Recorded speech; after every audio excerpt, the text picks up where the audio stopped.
नमस्कार दोस्तों, स्वागत है आप सभी का हमारे इस चैनल एस्ट्रो सच पर। चलिए गुरुजी से सुनते हैं आज के उपाय।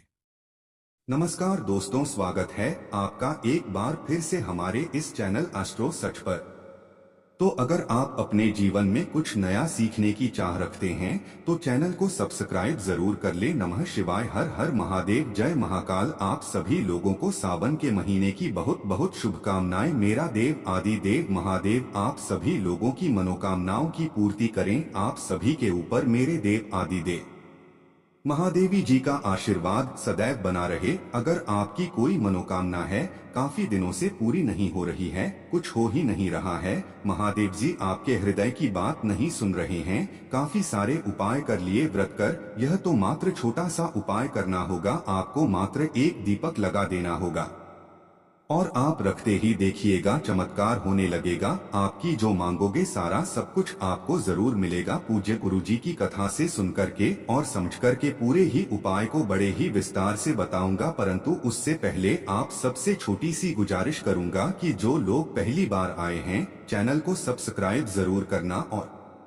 वीडियो को लाइक करके महादेव जी का कोई सा भी प्यारा नाम कमेंट बॉक्स में लिखना मत भूलिएगा, ठीक है ना। इस पूरे वीडियो के अंदर हम लोग 3 माह उपायों के बारे में बात करेंगे जो कि आपकी मनोकामना पूर्ति से संबंधित होगा, जिसमें आप जो भी आप चाहते हो वो आपको मिलेगा। साथ ही साथ बीमारी से संबंधित अगर आपकी परेशानी है, कुछ अलग ही तरीके की परेशानी है, वो भी परेशानी आपकी खत्म जरूर होगी। सबसे पहले बात करते हैं पहले वाले उपाय की तरफ। ध्यान से सुनना, समझने की कोशिश करना। पहले वाला जो उपाय है ना, ये के लोगों के लिए है अगर आपके घर में काफी सारी समस्याएं चल रही है और समस्याएं खत्म होने का नाम ही नहीं ले रही है, एक के बाद एक परेशानी आपके जीवन में आ रही है, तो समस्याओं से अगर आप झूठ नहीं पा रहे हो तो एक छोटा सा उपाय करना। इस वाले उपाय को आप किसी भी विशेष दिन कर सकते हो। विशेष दिन करने का मतलब यह है, या तो आप सोमवार के दिन कर लीजिए, अष्टमी के दिन, प्रदोष के दिन,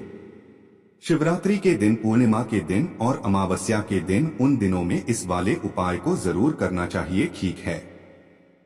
सबसे पहले आपको क्या चाहिए, एक लोटा शुद्ध तांबे का चाहिए जिसके अंदर आपको अपने घर का शुद्ध जल भर लेना है, ठीक है ना। और इसी के साथ आपको तैयार करना होगा एक दीपक। भैया ध्यान से देखना, ये जो दीपक होना चाहिए यह होना चाहिए मिट्टी का दीपक। इसके अंदर जो बत्ती लगेगी वो लगेगी गोल बत्ती, लंबी मत लगा देना, काफी लोग गलती कर देते हैं। और इसके अंदर जो भरोगे वह भरोगे माता का भी, ठीक है ना, गाय माता का भी भरना है। इस तरीके से एक दीपक तैयार कर लेना, जलाना नहीं है।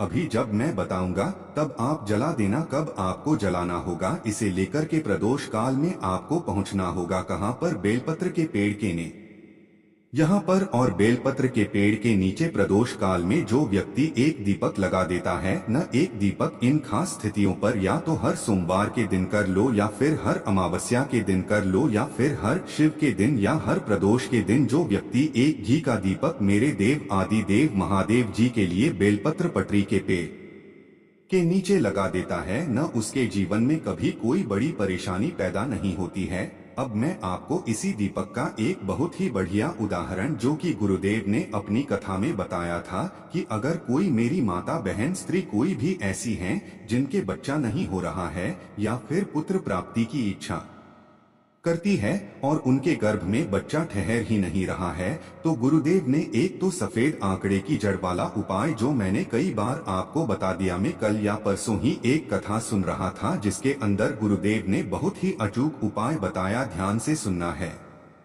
वाला जो उपाय है ना, मेरी हर एक बहन का, मेरी हर एक माता का, सभी का जो है गोद भरेगा। ध्यान से सुनना, समझने की कोशिश करना। इस वाले उपाय के लिए आपको घर पर तैयार करनी होगी खीर, ठीक है ना। ये खीर तैयार करके आपको इसके अंदर जो डालना है न, डाल लो अपनी इच्छा अनुसार, कोई फिक्स नहीं है कि आपको ये या यह डालना है, ठीक है ना। तैयार कर लेनी है और किसी भी एक ब्राह्मण के बच्चे को, ध्यान रखना, किसी भी एक ब्राह्मण के बच्चे को, जो भी ब्राह्मण होना उसमें, यानी कि जनेऊ धारण वाला ब्राह्मण चाहिए, ठीक है ना। उस बच्चे को आपको बेलपत्र के पेड़ के नीचे बिठा करके और यहाँ पर खीर लाना होगा भैया, ऐसे तो कौन आ जाएगा, परंतु जो भी अगर आप पंडित वगैरह से बात करोगे ना, जो पुजारी वगैरह होते हैं वो सब समझते हैं इन सब चीजों को, ठीक है ना। अगर उनका कोई बच्चा वगैरह है तो उसको बोलना कि वह यहाँ पर जाएं, खाएं खीर, खाने के बाद में उसकी थाली में उतनी खीर परोसना कि थोड़ा सा जूठन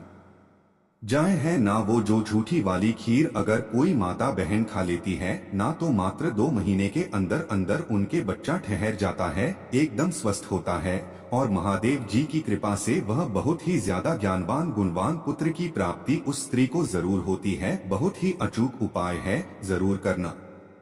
और हर विशेष दिन पर रेल पटरी के पेड़ के नीचे एक दीपक लगाना आप स्टार्ट कर देना। ये तो हो गया पहला उपाय, आप सारी समस्याएं जीवन की खत्म हो जाएगी। अब बात करते हैं दूसरे वाले उपाय की तरफ, ठीक है ना। देखिए दूसरा वाला उपाय होगा आपकी इच्छा पूर्ति के लिए, मनोकामना पूर्ति के लिए। अगर आप लगता है कि महादेव जी आपकी हृदय की बात सुन ही नहीं रहे हैं, आप डेली जो उपाय बताया जा रहा है आप सारे उपाय कर रहे हो, परंतु फिर भी आपकी कोई मनोकामना पूरी नहीं हो रही है, तो मात्र 3 महीने का एक यह नियम धारण करना, और उसे 3 महीने के अंदर ही आपकी जो कामना होगी वो पूरी होगी। ध्यान से सुनना, कोशिश करना। एक लेना होगा आपको बेलपत्र, ठीक है ना। ये जो बेलपत्र लोगे न, कहीं से भी खंडित नहीं होनी चाहिए, कहीं से भी टूटी फूटी नहीं रहनी चाहिए, यह चीज ध्यान रखना है। इसी के साथ आपको चाहिए थोड़ा सा शहद। अब जो शहद लोन लेना, देसी शहद, मार्केट का ऐसा मत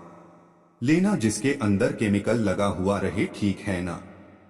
ऐसा नहीं, आपको शुद्ध शहद ले लेना है, और साथ में ले लेना होगा 1 लोटा तांबे का शुद्ध शहद, ठीक है। अब ध्यान से सुनना, आपको करना क्या होगा। जैसे ही आप इसे लेकर के महादेव जी के मंदिर शिवलिंग के पास जाएंगे, सबसे पहले बता देता हूँ उपाय कब कर सकते हो।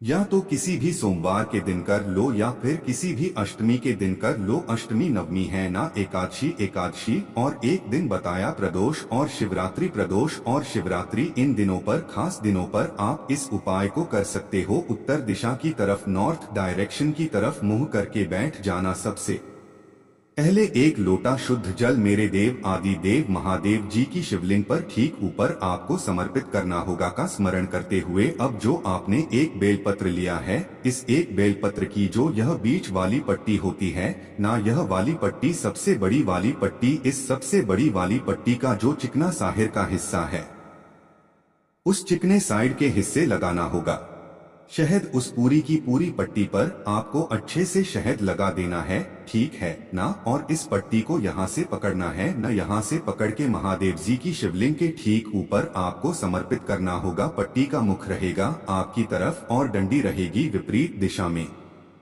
इस वाले उपाय में ऐसे आपको समर्पित करना है, ठीक है। बिना जिधर शहद लगाया है न, वो शिवलिंग से होना चाहिए। जैसे ही आपको समर्पित कर दें, इसी पट्टी के ऊपर आपको अपने दाहिने हाथ की रखनी है, और आपकी जो भी मनोकामना है न, वो पूरी बोल करने के लिए महादेव जी से प्रार्थना करना। अब इस वाले उपाय को करने का एक तरीका, ध्यान से सुनना। अगर आपने सोमवार का दिन फिक्स किया है न, तो आप हर सोमवार के दिन 3 महीने तक इस उपाय को करना। अगर आपने अष्टमी करा है तो आपको अष्टमी तिथि के दिन ही इस वाले उपाय को करना है। अगर आपने एकादशी चूज किया है तो आपको हर एकादशी के दिन इस उपाय को करना होगा, और प्रदोष का दिन चूज किया है तो प्रदोष के दिन करना नियम है। हर एक उपाय करने का आपकी जो भी काम न होगी, मात्र 3 महीने के अंदर अंदर आपकी सारी मनोकामनाएं पूरी जरूर होगी। ये हो गया दूसरा उपाय। अब बात करते हैं तीसरा उपाय की तरफ, जो कि सबसे अचूक और सबसे सिंपल उपाय है। ध्यान से सुनना, समझने की कोशिश करना कि अगर आपकी किस्मत बहुत ज्यादा खराब चल रही है, कुछ भी अच्छा नहीं हो रहा है ना। कई बार ऐसा समय आता है ना, तो कुछ भी हमारे साथ अच्छा नहीं होता है, किस्मत साथ नहीं दे रही होती है। आपको लगता है कि आप मुझसे ज्यादा बदनसीब कोई नहीं है, जिस कार्य में हाथ डालते हो सफलता ही नहीं है, तो यह वाला उपाय करना, ठीक है ना। कब करना है, किसी भी दिन कर लेना, हफ्ते में एक बार इस उपाय को जरूर करना, ठीक है ना। ध्यान से सुनना, आपको लेनी होगी मात्र 1 बेलपत्र जो कहीं से भी खंडित न हो। इसी के साथ लेना होगा थोड़ा सा लाल चंदन, पिसा हुआ है ना लाल चंदन, और 1 लोटा ले लेना तांबे का, जिसके अंदर आपको अपने घर का शुद्ध जल भर लेना ठीक है ना। अब ध्यान से देखना, इन सभी सामग्रियों को लेकर के पहुंचना कहाँ पर, प्रदोष काल में। प्रदोष में कहाँ पर, बेलपत्र के पेड़ के नीचे। जब आप यहाँ पर पहुंचेंगे तो सबसे पहले आपको करना क्या होगा,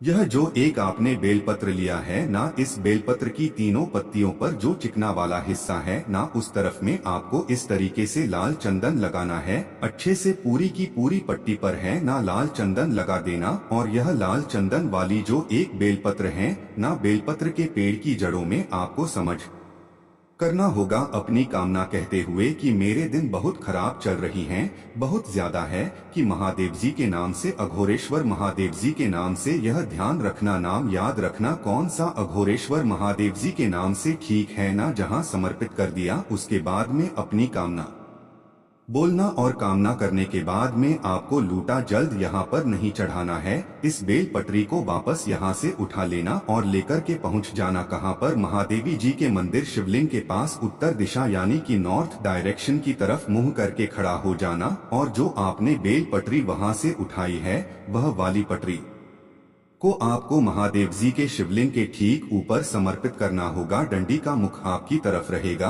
और बड़ी वाली पट्टी रहेगी दूसरी साइड में। जिधर आपने चंदन लगाया है वह वाला हिस्सा रहेगा। शिवलिंग से होता हुआ समर्पित करना अघोरेश्वर महादेव जी के नाम से, इनके नाम से, अघोरेश्वर महादेव जी के नाम से। और इसी एक बेल पत्र पर आपको एक लूटा शुद्ध जल ओम नमः शिवाय, श्री शिवाय नमः तो भ्रम का स्मरण करते हुए चढ़ा देना। उसके बाद में यहाँ पर खड़े होना, 2 मिनट श्री मंत्र का स्मरण करके आपकी जो भी विनती कामना है वह महादेव जी से कह दीजिए कि मेरी किस्मत बहुत खराब चल रही है, कुछ भी अच्छा नहीं हो रहा है, जिस कार्य में हाथ डालता हूँ सफल नहीं हो रहा है। मेरी देव आदि देव महादेव मेरी इस परेशानी का समाधान कीजिए। ऐसी कामना करके आपको अपने घर की तरफ वापस चले आना है। तो मित्रों, आज के लिए बस इतना ही, फिर मुलाकात होगी एक नए और ताजा एपिसोड में। अब तक के लिए नमस्कार।